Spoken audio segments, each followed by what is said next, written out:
Olá, sejam muito bem-vindos ao EvoluCast, o podcast da Evolucionare. Esse é o nosso canal de evolução humana. Aqui nós promovemos reflexões e práticas para a evolução pessoal, relacional e profissional. A nossa missão é evoluir pessoas, transformar as culturas e revolucionar os negócios. Muito prazer, eu sou a Patrícia Calazan, sou mentora sistêmica, escritora e consultora do desenvolvimento humano e organizacional.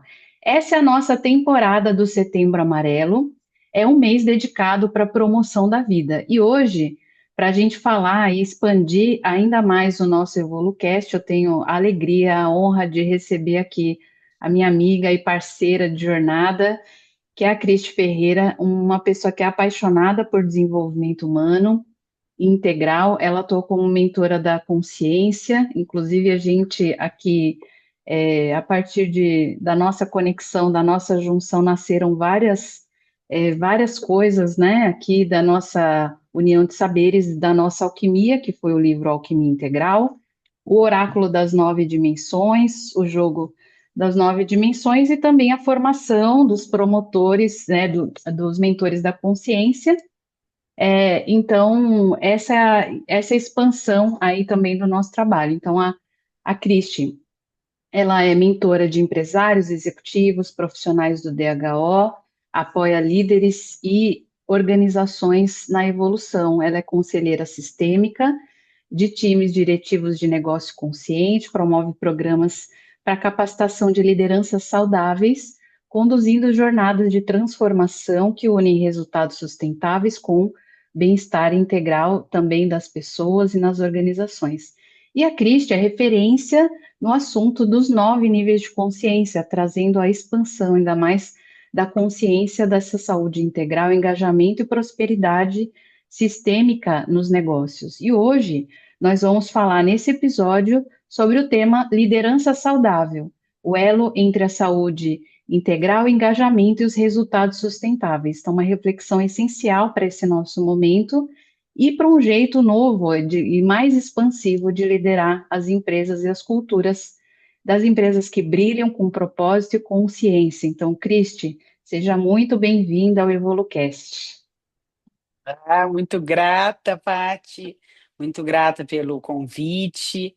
É uma honra estar aqui com você, né, minha irmã de alma, parceira, e poder contribuir com esse movimento maravilhoso que você está fazendo em setembro e compartilhar mesmo um pouquinho do que eu tenho contribuído com as empresas, com as lideranças, com esse olhar mais integral, mais sistêmico. E estou aqui para a gente fazer esse bate-papo aqui. Maravilha. E a primeira pergunta, acho que vem aí falando desse tema nosso aqui hoje, é o que é liderança saudável, né? Como é que é isso? Como é que tem sido isso para as organizações? Como é que tem sido esse seu movimento de levar essa liderança mais saudável, mais consciente para dentro das empresas? Então, queria que você trouxesse esse panorama aqui para nós. Maravilha. Liderança saudável é um método, né, que surgiu da necessidade, enquanto a gente começava a contribuir com as empresas, com o desenvolvimento de lideranças, para a gente realmente integrar, entre o pensar e o agir, o sentir. Então, a gente começou a perceber, baseado nos níveis de consciência, que muitos líderes ou organizações e até culturas ficavam adoecidas por conta de ignorar de alguma forma o sentir, seja individual, seja entre as pessoas, relacional e até no sistema organizacional.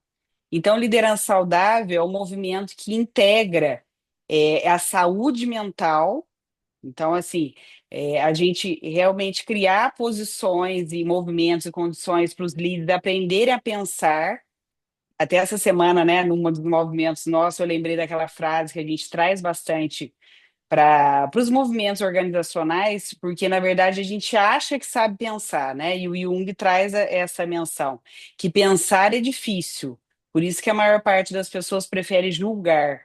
E aí, o primeiro movimento no pensar é aprender ou reaprender a pensar, que nos leva a essa saúde mental que nós estamos falando tanto agora em setembro. Em contrapartida, integrando, a gente começou a perceber que as pessoas ficavam desengajadas, porque tem outro ponto também, que ninguém engaja ninguém, uma ilusão a gente pensar, às vezes, quando chega aqui na Inteligentes, né? A gente cria um programa para engajar as pessoas estão desengajadas, e a gente já desconstrói esse mito que é possível engajar, e a gente pode criar condições para as pessoas se engajarem. E aí, para isso, é criar esse ambiente de segurança psicológica e de coragem psicológica para as pessoas não só serem valorizadas pelo fazer, e sim pelo ser.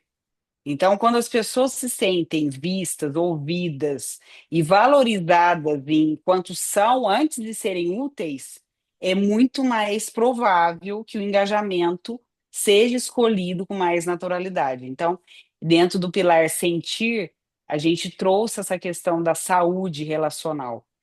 E um outro ponto é a saúde mesmo, é cultural.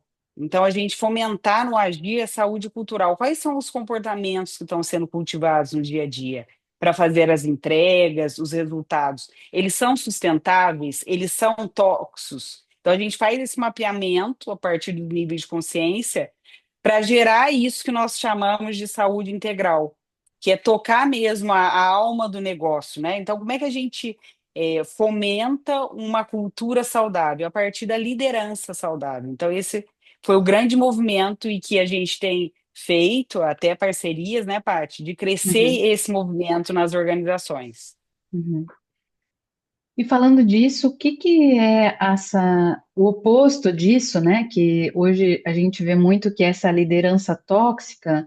Que aspectos? Porque hoje a gente percebe muito isso nas empresas. As pessoas às vezes têm é, o líder, ele às vezes tem esse despreparo, ele a liderança fica ali no meio do fogo cruzado entre em atender todas as necessidades da equipe, todos os desafios que tem na gestão de pessoas, versus os desafios que existem também na organização, ele fica ali no meio sem saber muito o que fazer, e às vezes esse comportamento tóxico, ele está seguindo ali mesmo um fluxo que ele está imerso numa cultura que acabou se tornando tóxico por mil motivos e não sabe, está seguindo o automático dessa liderança e nem para saber, às vezes age age com a liderança tóxica e nem sabe o impacto disso na equipe e na organização. Então, queria que você trouxesse esses insights para quem está assistindo e que está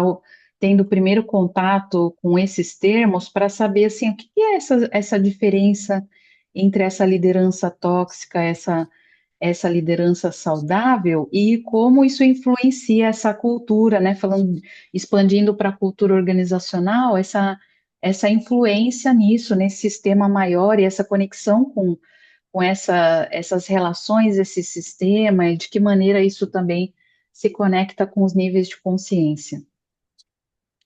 Maravilha. Essa pergunta é chave, porque, como você falou, né, Paty, a maior parte das pessoas nem sabem qual seria o contrário de uma liderança saudável, e às vezes nem se reconhecem, porque tem um princípio que fala que todos nós temos pontos cegos.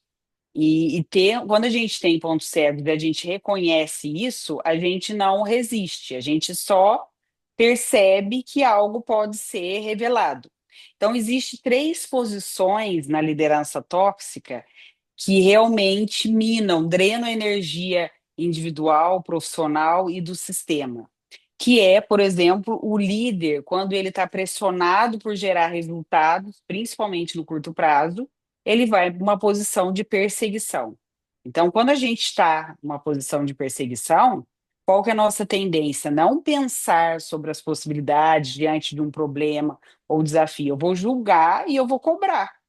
Aliás, essa palavra cobrança é um grande desafio que a gente tem, inclusive em termos de linguagem, porque já é como se fosse bacana falar, eu preciso cobrar das pessoas. Cobrar já é um termo de perseguidor, já é uma comunicação violenta ali. Ao invés de falar assim, ok, eu vou estimular os outros a prestarem conta para mim, que é o quê? Convidar o adulto saudável, a liderança saudável, trazer na responsabilidade que ela assumiu as entregas. Então, esse é o primeiro ponto, e que é pouca. poucas vezes precisa ter uma maturidade, eu diria até uma humildade, Paty, de reconhecer quando a gente está assim, porque não é todo mundo, Cris, mas existe alguém que não é assim? Não, a gente pode se flagrar mais rápido e voltar para o estado saudável. Mas esses três papéis que eu vou trazer para vocês, eles estão em nós, se a gente não cuidar, né, no automatismo. Então, esse é o primeiro ponto. Perseguidor destrói as relações, faz com que crie doenças crônicas nas organizações, baixa o engajamento de um dia para a noite, não constrói confiança saudável e cria todos esses movimentos que a gente está vendo de doenças graves que são geradas pelas doenças dentro do contexto organizacional. Então, esse é o primeiro papel. O segundo papel, que é mais sutil, só que ele é tão perigoso quanto, que é o papel de salvador. Então, quando eu estou numa posição, por exemplo, de gestora e me coloco como salvadora da minha equipe. Quando eu me coloco assim, Esse é mais primeiro, sutil porque ele é politicamente às vezes mais aceitável, fica ali isso, aquele bonzinho e as pessoas até gostam, mas aí tem aí coisas tem. ocultas, né? Perfeito. E aí você falou o termo certo, Paty. Porque o bonzinho, principalmente na nossa sociedade mais aqui ocidental, gente, é valorizado. Porque de alguma forma, né, ele quer agradar os outros, mas no fundo tem um interesse próprio. Ele tem medo de ser rejeitado, ele tem medo, sim, de que as pessoas descubram que ele não tem, por exemplo, uma certa competência, às vezes técnica, em algum dado e vê isso como fraqueza. E o Salvador, ele cria equipes dependentes. O que são equipes dependentes? São equipes que não se sentem capazes o suficiente e desafiadas ao ponto de perceber assim, ok, eu estou com um desafio e o que que eu preciso desenvolver de um jeito adulto para eu conseguir fazer as entregas no sistema. Então, o líder salvador, ele cria essas equipes que o tempo inteiro precisa dar satisfação para o gestor e não caminha, e não evolui e tem a sensação que eu estou fazendo algo errado se eu não faço algo que o Salvador me pediu, ou se eu não agrado a altura que ele faz para mim. Então, tem uma descompensação aí que é sutil, não é nada óbvio no primeiro momento. Só que quando as pessoas ou a cultura começa a perceber, né, mapeando pelos níveis de consciência os salvadores, a gente começa a mostrar os impactos tóxicos disso. Porque as pessoas, elas se sentem subaproveitadas. Elas se sentem até num ambiente gostoso, legal, mas profissionalmente falando, as pessoas querem mais, elas querem transformar o potencial dela em algo concreto, para contribuir com algo maior, seja o propósito do negócio e tudo mais. Então, Num esse primeiro é momento o. até parece agradável, porque é aquele É líder isso. mais amigão, mais ali próximo, só que no longo prazo vem essas questões assim, essa equipe ela não se sente capaz de alcançar outros passos, de gerar autonomia, então essa dependência que você falou também é uma estratégia, né, o que está oculto ali de Sim. manipulação para que as pessoas também não cresçam, né? Então acaba gerando uma certa estagnação no longo prazo, né? De não ter novos líderes, novas possibilidades de crescimento, porque está sempre dependendo daquela figura ali, sem um desenvolvimento das suas competências e habilidades, né? E perfeito você estar falando isso. Eu lembrei de mais um ponto do líder Salvador.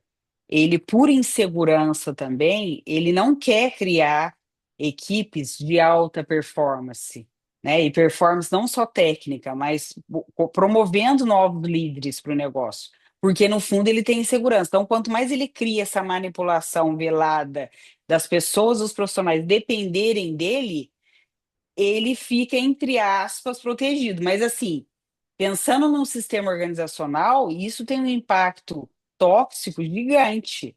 Porque se a gente olha num movimento de sucessão, num movimento organizacional de criar novos líderes, de expandir o negócio, não é sustentável líderes assim, porque eles Uhum, acabam atraindo equipes muito júniores e não desenvolvem a altura e no tempo que precisa para o negócio prosperar. Então, isso uhum. é bom ponto a gente lembrar aqui também. E Uhum. tem um terceiro papel que é o quê? O papel da vítima, aquele líder também que não se posiciona. Cristo, existe isso, existe, gente. Mais do que a gente imagina. Aquele líder que nunca dá uma direção assertiva no sentido assim, ah, mas o que que você acha? Ah, eu vou perguntar para as pessoas. Ele sempre fica meio em cima do muro, ele sempre fica, de alguma forma, se fazendo mesmo de coitadinho, que está muito sobrecarregado, que tem muita coisa, que está cheio de problema. Tem um joguinho ali que também não é nada óbvio no primeiro momento, só que as equipes vão ficando cansadas desse modelo de gestão, porque esse modelo de gestão também não promove um ambiente saudável de desafios, de desenvolver habilidades, e as pessoas elas ficam apáticas, elas ficam sem brilho nos olhos, né? E aí fica numa posição, quando a gente classifica também, né? Ou faz um mapeamento, agora que eu lembrei disso também, engajados, comprometidos, satisfeitos e insatisfeitos.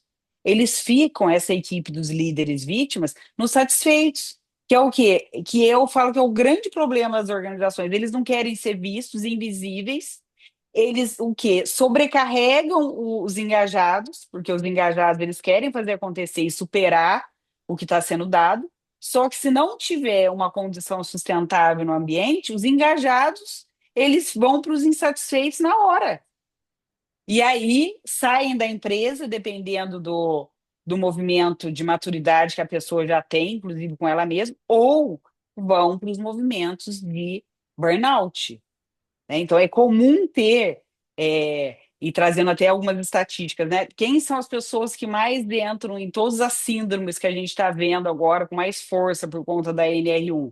São os engajados, gente. Não são satisfeitos ali que de alguma forma estão numa zona de conforto, protegendo a si mesmo e economizando o potencial. Eles sobrecarregam as pessoas, os profissionais, que às vezes dão sangue pela empresa e não estão sendo vistos e compensado de um jeito saudável mesmo. Então, essa conexão, né, entre um comportamento, às vezes, de um líder, de um grupo que influencia o comportamento de outro nessa conexão, nessa visão sistêmica, né? E muitas vezes Sim, esse líder que ele é vítima, ele ainda coloca a desculpa no sistema, né? Ele fala assim: ah, então, sim, não é que eu, é porque a empresa mandou assim, é porque assim, então acaba virando perfeito. aquela desculpa do não posicionamento, colocando em outro ali, é coisa do diretor, é do presidente, é da empresa. E ele acaba se isentando ali dessa responsabilidade, né? A vítima tem muito disso, né? De não assumir essa responsabilidade ali do seu lugar, do seu cargo. E isso, lógico, gera consequência não só para a equipe, mas para os pares, para o líder acima, para toda a organização, né? Essa fala aí é clássica, Paty, bem lembrado isso, e que é um baita de um ponto cego. O famoso, mas meu chefe falou, meu gestor falou, o presidente falou, ou seja, delega para os outros, ao invés de mudar a linguagem e viver de um jeito diferente. Ok, eu não tenho todas as informações, então me fale o que você está precisando, que eu vou buscar saber. Talvez a gente não tenha todos os recursos que a gente precisa agora, mas com os recursos que a gente tem, como que a gente pode promover a solução mais exata para agora? E é muito clássico, até pensando, né? Porque assim, líderes vítimas, gente, são 85% da liderança. É muito alto número, né? Então, líderes perseguidores são 10%. E os líderes salvadores, 5%, que ainda são confundidos com líderes que são exemplo. Então, quando a gente olha essa estatística, pensando nos níveis de maturidade, começa a perceber assim: Cristian, mas todo mundo, essa estatística, assim, eu sou seu salvador, eu sou seu salvador. Não, a gente transita, porque também não é possível uma pessoa que é salvador o tempo inteiro manter essa posição, porque é uma máscara, né? Pensa, são três papéis. Uma hora ela cansa, ou ela vai para vítima, ou ela vai para perseguidor. E da mesma forma, o perseguidor, ele pode ser perseguidor na empresa. O que que acontece? Ele vai ser vítima em casa. Então, é uma dança de máscaras, de papéis que não são sustentáveis, e isso impacta para todos os lados. E dependendo do contexto e da relação, a gente está falando muito desse contexto relacional, ele Sim, pode tirar uma máscara e colocar outra, dependendo do isso. contexto, né? Então, ele pode ser vítima com a equipe e com os pares ele ser salvador e com em casa ser o perseguidor e assim vai, né?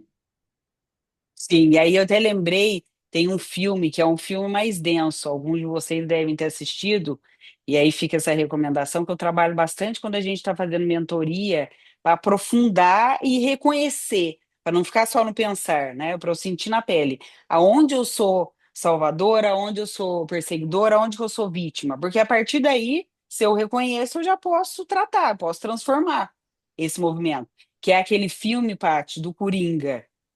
Então, naquele filme do Coringa, que é muito denso, é pesado, tem líderes, Uhum. inclusive, que ficam, às vezes, até passando mal, porque é dura a história dele de vida, só que ali ele passa pelos três papéis. Ele é julgado, né, pelo movimento que ele faz num primeiro momento revolucionário, ou seja, ninguém sabe a história dele, porque é isso também que a gente traz na perspectiva da liderança saudável e sistêmica. Gente, não precisa saber da vida do outro, mas a gente, quando a gente para de julgar, a gente começa a perceber assim, se eu olho para o outro, eu sei parte do outro, que é 5% do que ele está demonstrando. O restante, ele tem uma história que só de eu pensar assim, eu falo assim, é totalmente inadequado eu julgar a história do outro. E aí o filme começa a desenrolar até ele passar de salvador para vítima, por conta da relação que ele teve com a mãe dele. Então, assim, é muito didático quando a gente olha um filme que não é também um reconhecimento intelectual, é sentir na pele. Aonde eu faço isso no dia a dia, simples, Fátima. Eu costumo dizer para eles, quando eles falam assim, Cristi, como é que a gente vai colocar isso? Eu falo assim, observe, no final do dia, 15 minutos e se olhe nesses papéis. Quando eu estou realmente sendo saudável, eu estou parando, respirando, 5 minutos antes de dar uma resposta. Pronto. Você já saiu do perseguidor ou do salvador. Depois, se eu percebo que eu estou querendo agradar alguém, qual é a intenção aqui? Eu tenho medo de ser rejeitado, medo de não ser aprovado. O que que acontece se eu não for aprovada ou rejeitada? Só isso aí já ajuda a pessoa a sair da condição, porque eu estou olhando pela perspectiva saudável, da liderança saudável. E o vítima também. É assim, eu preciso, no dia a dia, correr riscos. Correr riscos não é que vai impactar o todo, mas riscos de dizer sim ou não, porque senão o vítima nunca se posiciona. E aí também não tem um cuidado de potencializar as pessoas a se manifestarem. Fica naquele ambiente passivo que não é saudável. Perfeito. E isso já traz essa amplitude aí de perspectiva, porque é muito comum as pessoas julgarem todos Sim, esses três tipos de liderança tóxica. Então meu problema, meu líder é tóxico. E aí já fica assim, já vira também uma desculpa de que, sim, agora ele é mau, eu sou uma pessoa boa e ele é mau, fulano é mau. A gente está vivendo muito nessa sim, polarização de julgar o outro e aí pronto, a vida está resolvida porque o problema é dele e não é meu. Só que, e por isso que muita gente eu vejo hoje fala assim, você já teve algum líder tóxico? A gente faz essa pergunta nas empresas, quase todo mundo levanta a mão. Aí, se você perguntar, você é um líder tóxico? Pouca gente ninguém levanta a tem. mão. É Então, e quase cadê? verdade. Cadê os líderes tóxicos Cadê? que Cadê? reconhecem no outro, mas não reconhecem em si? Aonde Sim, estão? Né? Como vivem? Como se alimentam? A gente não sabe onde é que estão essas pessoas, porque às vezes falta essa autopercepção mesmo de reconhecer os aspectos tóxicos, né? Perceber se, tomar consciência disso e fazer o caminho de evolução, que é aí que está. sim, Sem a gente reconhecer esses aspectos, não dá para fazer uma transformação, né? Esse é o caminho sim, da expansão da consciência, de reconhecer mesmo os aspectos estão pegando e por quê? Porque nasce, como você falou, ao invés de ficar julgando, nasce de alguma coisa lá atrás, alguma questão, sim. alguma necessidade, às vezes pode até ter sido a origem em coisas da infância, necessidades emocionais que não foram atendidas na infância, a relação com os Sim, pais, às vezes as histórias dos próprios pais que foram desafiadoras, que geraram também comportamentos disfuncionais, que vão sendo absorvidos ali desde a infância e são projetados ali na vida adulta, também nas relações profissionais, né? Eu queria que você sim. comentasse isso, como é que é essa projeção aí desse, né, falando da perspectiva sistêmica, e também para a gente transformar tudo isso nesses aspectos saudáveis, assim, que ações, que formas de pensar, sentir e agir que podem nos contribuir para que a gente faça essa transição cada vez mais cultivar essa liderança saudável na prática, no dia a dia. Ótimo. Eu até lembrei de dois casos, acho que vai ilustrar bem. Tem um recente, um caso de um líder que já é gestor há muito tempo nas organizações, na área comercial, e faz um mês mais ou menos que ele começou comigo uma mentoria individual da liderança saudável. E aí isso já é um primeiro caminho, né? Pessoas que, por exemplo, estão no ambiente organizacional que a empresa não investe, não vai esperar a empresa investir.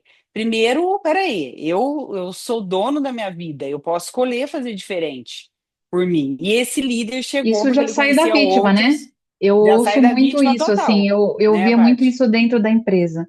Ai, o meu Sim, líder não dá feedback. Ai, a empresa não sim. investe em mim. Tá, então você vai ficar esperando pro resto da vida a empresa fazer o movimento e você não vai fazer o seu movimento?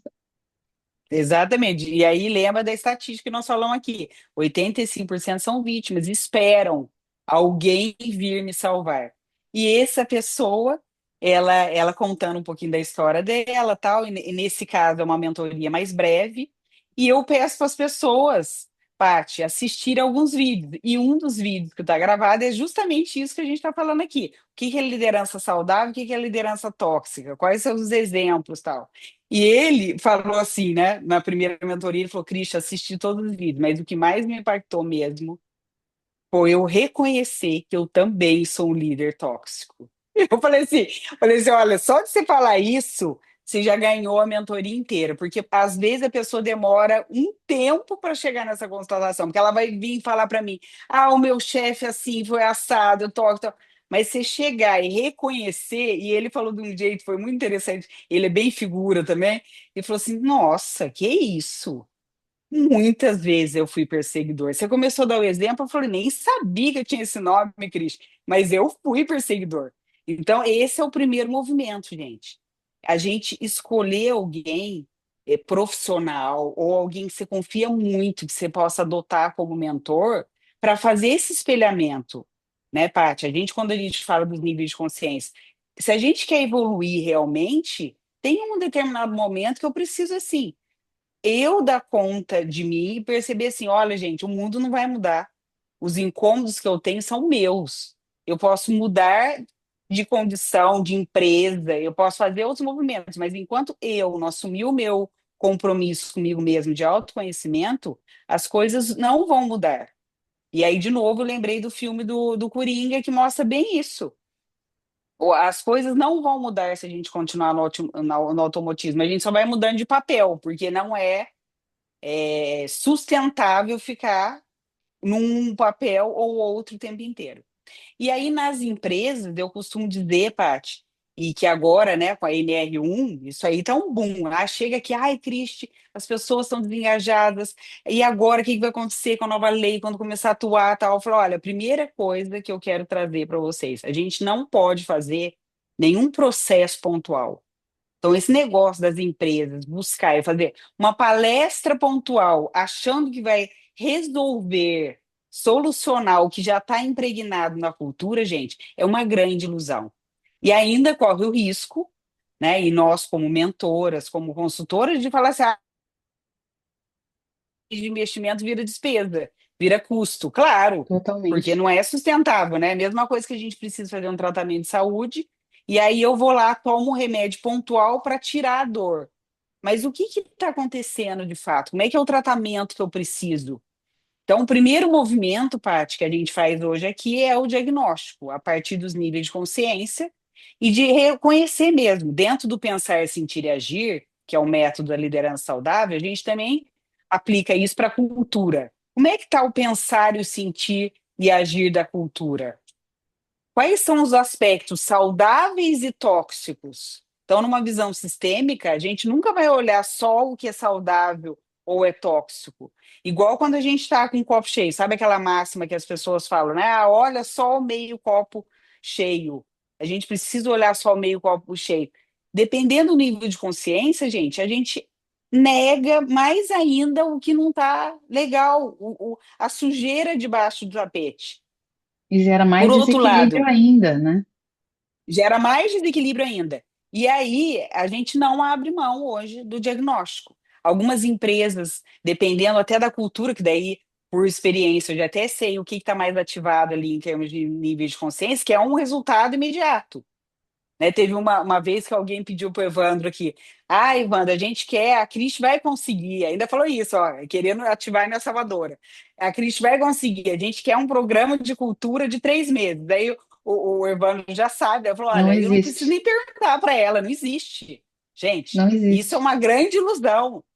Inclusive, Mas eu não tenho. essa é uma ótima dica, né, para as empresas. Se Sim, tiver uma proposta que fala que vai transformar uma sim. cultura em 3 meses, Nossa, pode que gente, é desde já cilada. desconfia. Pode que é Já, cilada. cilada.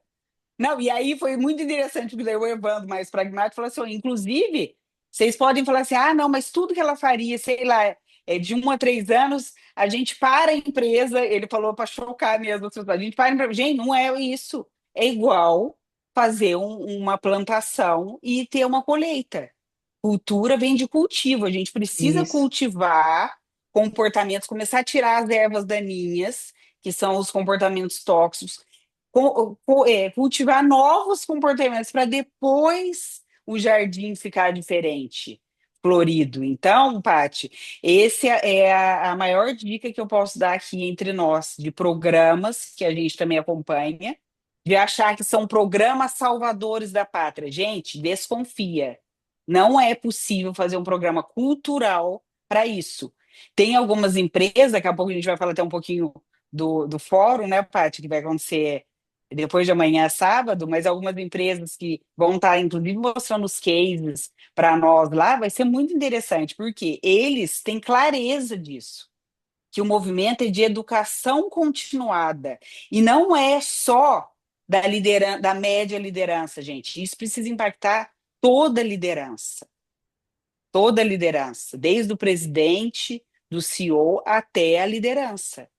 E por que isso? Porque realmente o movimento é a partir de quem direciona o negócio, de dar as diretrizes. E outro movimento também que acontece, Cris, vamos começar com as equipes, depois a gente envolve os líderes. Gente, é outra ilusão também. A gente precisa envolver as lideranças, porque eles têm, no papel que eles estão agora organizacional, né, na função, o poder de influenciar o movimento da mudança para a gente também não inverter esse movimento, né? Culturas mais vítimas que querem delegar para a equipe a solução. Não é sustentável, nem é possível acontecer isso. Uhum. Perfeito. E é isso que é a transformação. Então, esse é o movimento com através da consciência, isso percebendo esses aspectos, a partir daí é possível gerar essa evolução, essa transformação. E esse processo de transformação cultural, ele é recorrente, ele é hábito. Então, hábito, Sim, mentalidade, hábito, formas de pensar e sentir e agir que formam essa cultura, não é uma transformação que é possível de ser feita de um dia para a noite, é uma evolução. A evolução faz parte de um processo, né? E o sim. processo tem um tempo, é longo prazo mesmo, né? Então, maravilhoso. E a gente, acho que foram muitos insights, foi muito rico aqui, é uma breve conversa. Espero que para quem tenha assistido, desperte aí, buscar mais. Inclusive, eu recomendo, vou deixar os contatos aqui da Cristi para você acompanhar também esse trabalho que a Cristi faz nas organizações de liderança saudável, entender um pouco mais e reconhecer, de repente, esses aspectos em você, nas empresas, e a gente acredita plenamente que é possível transformar essa perspectiva para evoluir ainda mais, né? Evoluir o trabalho como líder, evoluir as organizações e a sociedade como um todo. Então, queria que você trouxesse, Cristi, para a gente fechar aí um resumo, uma mensagem final, enfim, as suas considerações finais aqui da nossa conversa. Maravilha. Eu lembrei, enquanto você estava falando, algo que é vital. Quando a gente fala em transformação humana, né, em transformação organizacional, a gente precisa sempre lembrar que tem três forças essenciais que caminham para a longevidade.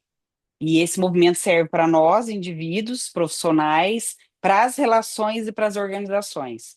Primeiro, no pensar é criar. O que que eu preciso criar e descriar para inovar? Porque tudo que não cresce, gente, morre. Então, a gente precisa criar movimentos, programas, né, nas empresas para criar coisas novas, criar inovações.